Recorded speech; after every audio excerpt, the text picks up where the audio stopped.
Big सोचो में खुश आमदीद। मशरक में बहरुल काहिल जबकि मगरिब में बहरे हिंद से घिरा ये साउथ ईस्ट एशियन मुल्क इंडोनेशिया है। 18,000 के लगभग जज़ायर पर मुश्तमिल ये मुल्क 19 लाख मरबा किलोमीटर्स पर फैला हुआ है। इंडोनेशिया 27 करोड़ से ज़ायद आबादी के साथ न सिर्फ दुनिया का चौथा बल्कि इस्लामी ममालिक में सबसे बड़ा मुल्क है, बल्कि दुनिया की तीसरी बड़ी जमहूरियत भी ये है। ये मुल्क दो बड़े समंदरों के संगम और अहम बहरी तजारती रास्तों पर वाक़ होने की वजह से आलमी मंजरनामे पर अमेरिका और चीन दोनों के लिए इंतहाई अहमियत रखता है।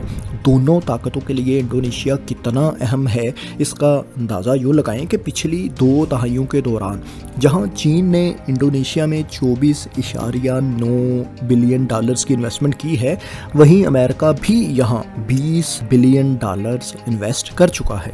यानी अमेरिका ने भी यहाँ करीब करीब चीन के बराबर ही सरमायाकारी कर रखी है। साल 2024 के पहले क्वार्टर में भी चीन 1.87 बिलियन डॉलर्स के साथ इंडोनेशिया में तीसरा बड़ा सरमायाकारी करने वाला मुल्क था, जबकि अमेरिका 1.1 बिलियन डॉलर्स के साथ इस लिहाज से चौथे नंबर पर रहा है।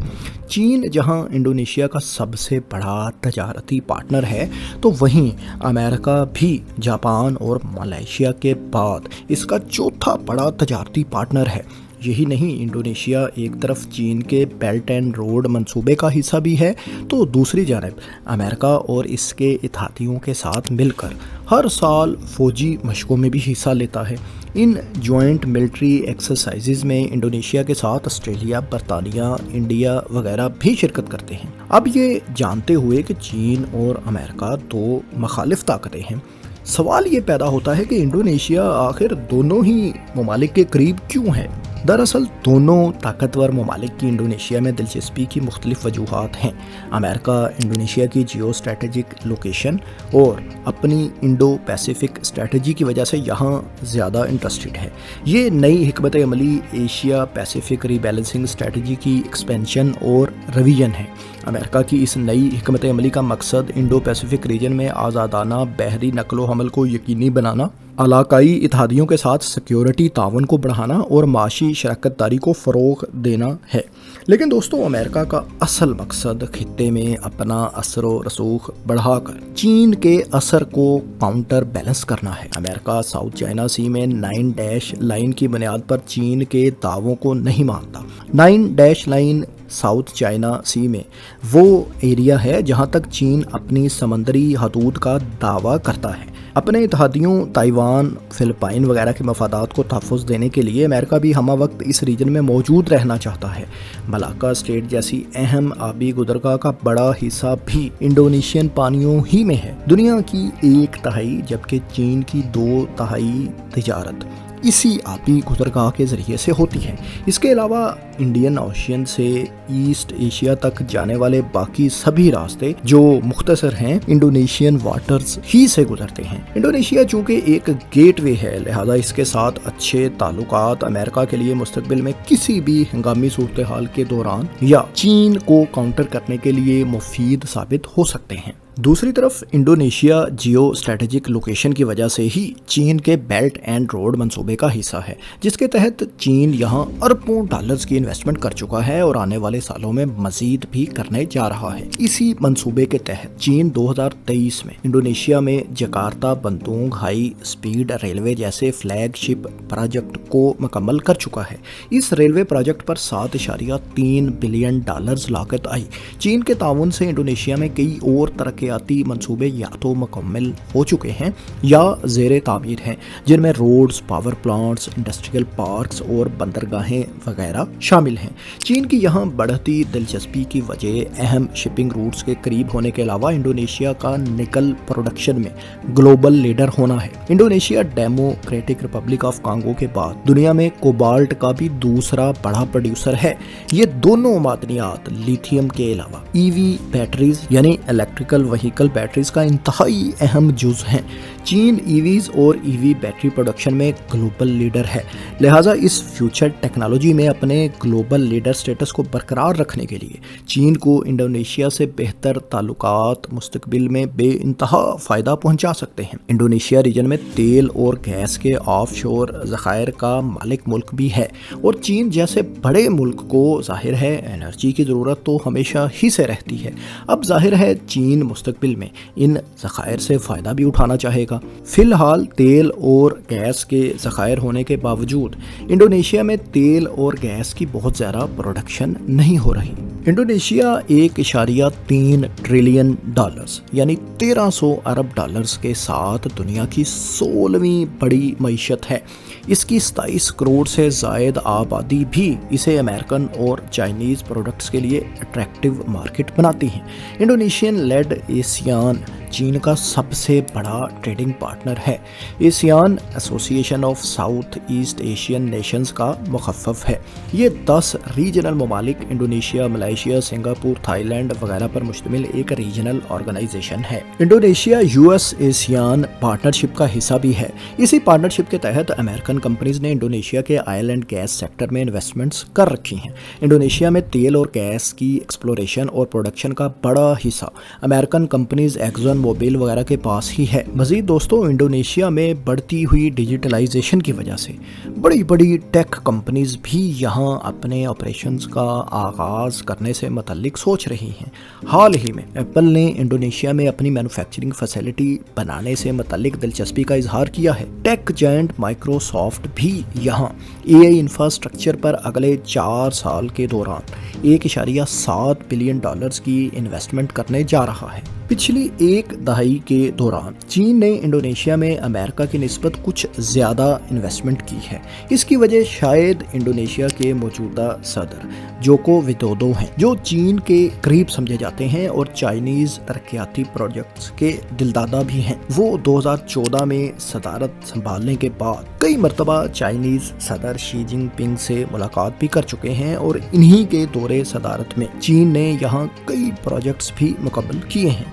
याद रहे कि चीन और इंडोनेशिया चाहे एक दूसरे के साथ अच्छे ताल्लुकात रखते हैं, लेकिन साउथ चाइना सी में एक ऐसा तनाज़ा ज़रूर है जिसकी वजह से चीन इंडोनेशिया की ज़्यादा मिलिट्री अमदाद नहीं करता, बल्कि इसके लिए इंडोनेशिया को अमेरिका और फ्रांस वगैरह पर ज़्यादा इन्हसार करना पड़ता है। दरअसल साउथ चाइना सी में चीन का दावा 9 डैश लाइन की बुनियाद पर बैनुल-अक़वामी समंदरी कानून united nations convention on the law of sea से मुताबिकत नहीं रखता। चीन का यहाँ मलकीती दावा तारीखी हवालों पर पेश करता है। यूएनसीएलओ के मुताबिक किसी भी मुल्क की साहिली पट्टी से 200 नॉटिकल माइल्स तक का समंदर उस मुल्क के एक्सक्लूसिव इकोनॉमिक जोन का हिस्सा होता है। इस आलमी कानून के मुताबिक इंडोनेशिया का एक्सक्लूसिव इकोनॉमिक जोन चीन की 9 डैश लाइन के साथ ओवरलैप करता है। ये ओवरलैपिंग क्लेम इंडोनेशिया के नाटोना आइलैंड से शमाल और साउथ चाइना सी के जनूबी हिस्से में है।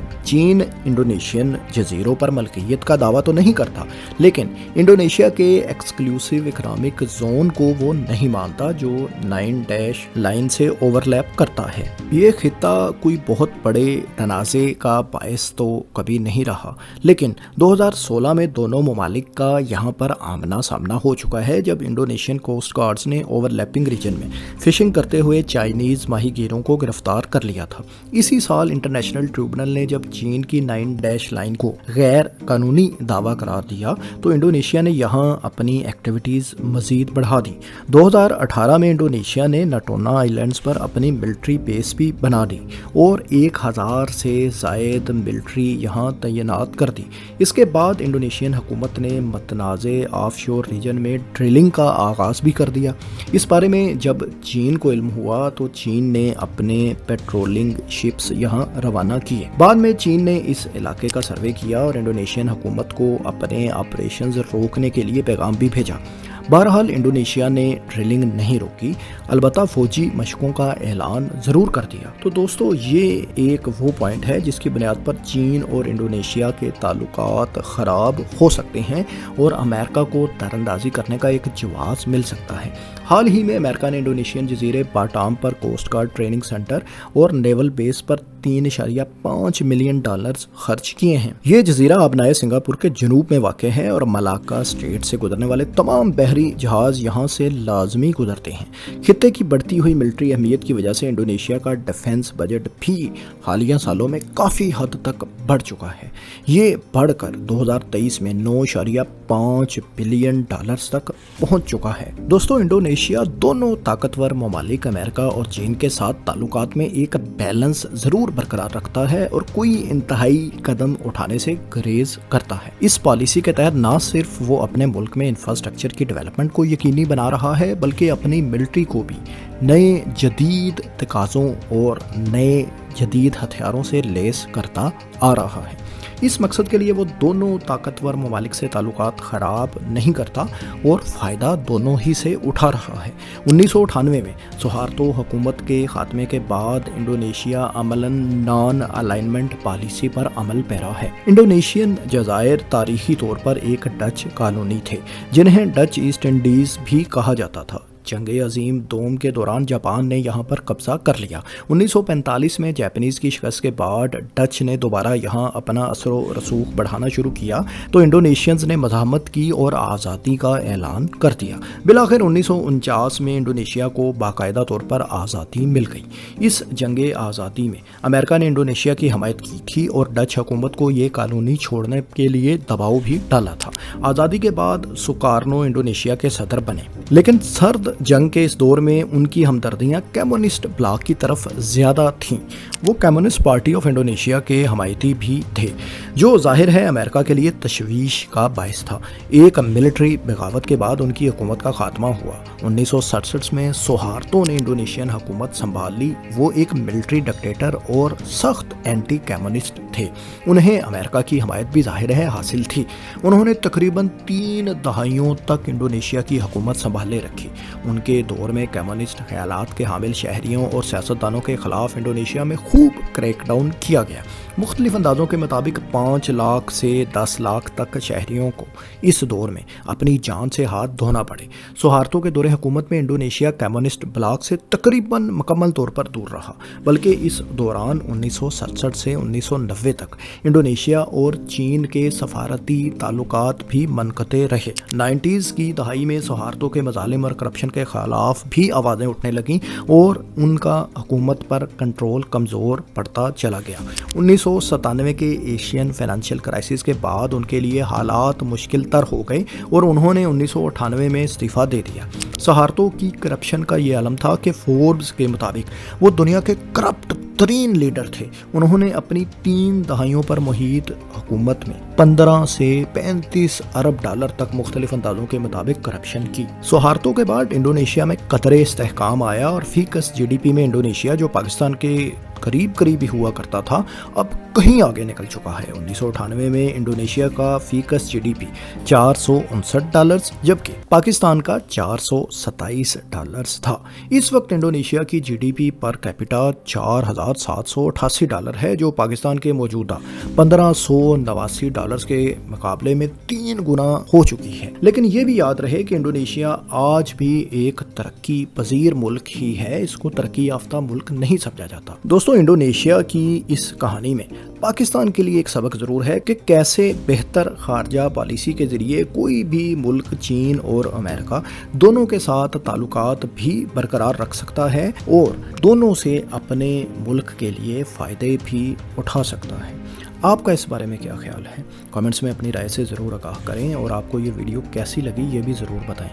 اس طرح کی معلوماتی، تحقیقاتی، تاریخی ویڈیوز دیکھنے کے لیے ہمارے چینل کو سبسکرائب بھی کر لیں اور بیل آئیکن پر ضرور کلک کریں۔ شکریہ۔